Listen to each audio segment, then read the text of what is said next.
जय गुरुदेव। रावण का सर्वनाश करने वाले 3 अवगुणों से बचो और लोगों को बचाओ। बाबा उमाकांत जी महाराज की प्रार्थना। सच्चे ब्राह्मण कब माने जाते हैं?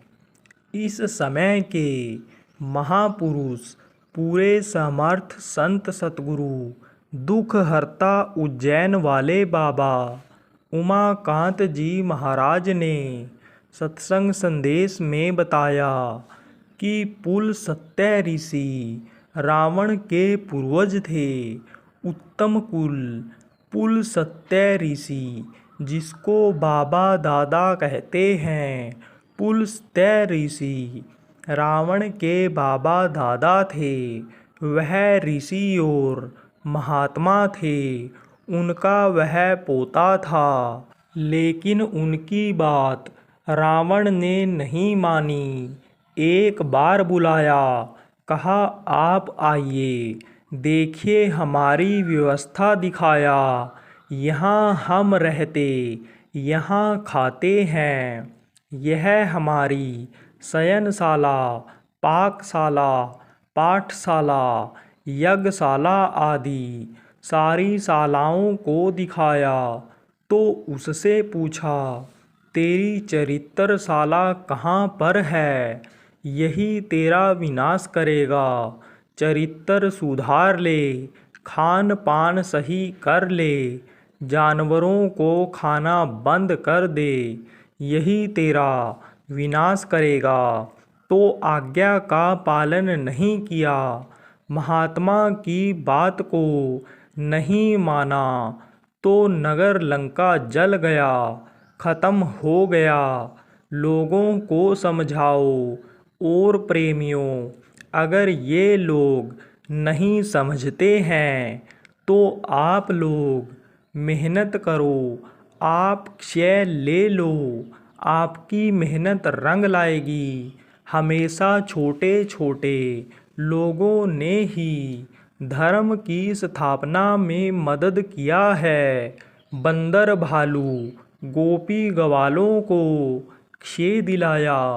यह काम छोटे लोगों के द्वारा ही होता है, जिनको लोग गरीब कम पैसे वाले कहते हैं, उनके द्वारा होता है। अगर धर्म का काम, अध्यात्म का काम, विकास पैसे से होना होता तो पूरा देश क्रिश्चियन बन गया होता। सोचो कितना पैसा खर्च करते, कितना तनख्वाह देते, कितना साधन सुविधा देते यह ईसाई धर्म वाले।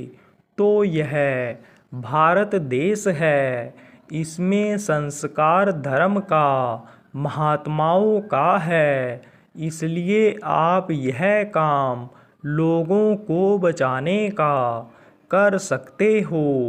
तो बताना क्या है? मांस मनुष्य का भोजन नहीं है। कुदरत ने जानवरों को अपशिष्ट खाकर गंदगी को साफ करने के लिए बनाया है। चाहे जानवर हो या आदमी, यदि पेट भरा रहे तो कुछ नहीं खाएगा, कुछ खाना पसंद नहीं करेगा। ऐसे ही जब ये जानवर अपनी मौत मरे, जैसे चूहा अपनी मौत मरकर बिल्ली का आहार बन जाता है, ऐसे ही बिल्ली कुत्ते का, छिपकली बिल्ली का आदि आहार बन जाती है। ऐसे ही अपनी मौत अगर यह मरने लग जाएंगे, लोग इनको मारेंगे काटेंगे नहीं, तो वह उनका भोजन बन जाएगा। वह हमला इसलिए करते हैं कि भूखे रहते हैं, तो मनुष्य की रक्षा के लिए ही बनाए गए बहुत कीड़े मकोड़े हो जाएं, गंदगी पैदा करने वाली बहुत सी चीज़ें हो जाएं तो आदमी बीमार हो जाएगा, हवा यह दूषित हो जाएगी। इसलिए पक्षी मर गया, गिद्ध कौआ उसको खा ले तो गंदगी नहीं रहेगी। इसलिए एक दूसरे का आहार बना दिया गया। मछली तालाब की सफाई के लिए बनाई गई, मर जाती है तो पानी के ऊपर तैरती है तो गिद्ध कौआ उसे खाते हैं, यह उनका भोजन है। रावण का सर्वनाश करने वाले 3 अवगुण। रावण में गुण बहुत थे लेकिन 3 अवगुण भी थे। अवगुण यानी बुराई। वो मांस खाता था जिससे उसकी बुद्धि खराब हो जाती थी, और जब शराब पी लेता था तो समझ लो उस मांस का जुड़वा भाई मिल जाता था।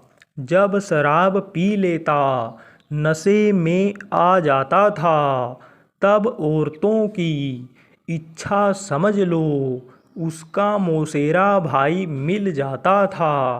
तो यह 3 भाई जब मिल जाते थे तो शराब कबाब और शबाब यह सर्वनाश करता है। स्वभाव जल्दी नहीं जाता है, स्वभाव जल्दी नहीं जाएगा। मान लो कोई भैंसा योनि की जीवात्मा है और आदमी बन गया तो जैसे भैंसा गुर्राता रगड़ता हुआ चलता है ऐसे वह भी चलेगा। कोई घोड़े के ऊपर दया हो गई, संत ने घुड़सवारी कर लिया, मनुष्य शरीर पा गया तो वह अपनी आदत नहीं छोड़ता है, दुलत्ती मारता चलता है। ऐसे ही कोई बकरी योनि की जीवात्मा यदि स्त्री बन गई तो जैसे बकरी चिल्लाती मैं, ऐसे वह भी चिल्लाएगी। सच्चे ब्राह्मण कब माने जाओगे?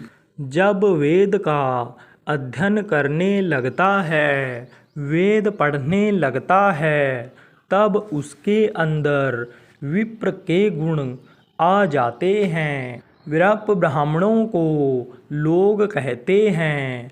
जाति के ब्राह्मण तो ब्राह्मण होते हैं, उस कुल खानदान के जो जन्म लिए वह ब्राह्मण रहे। लेकिन सच्चे ब्राह्मण तो तब माने जाएंगे जब पूजही विप्र सकल गुणहीना। जब सकल गुणों से हीन हो जाओगे, सारे गुण रजोगुण तमोगुण सतोगुण उसमें यह निकल जाएंगे, यही परेशान करते हैं, यही आगे तरक्की नहीं होने देते हैं, भौतिक तरक्की में भी बाधा डालते हैं और आध्यात्मिक तरक्की में तो यह पूरे बाधक होते हैं। रजोगुण तमोगुण सतोगुण यह सब नष्ट करना पड़ता है। तब गुणातीत जब वह होता है तब उसको विरप कहा जाता है।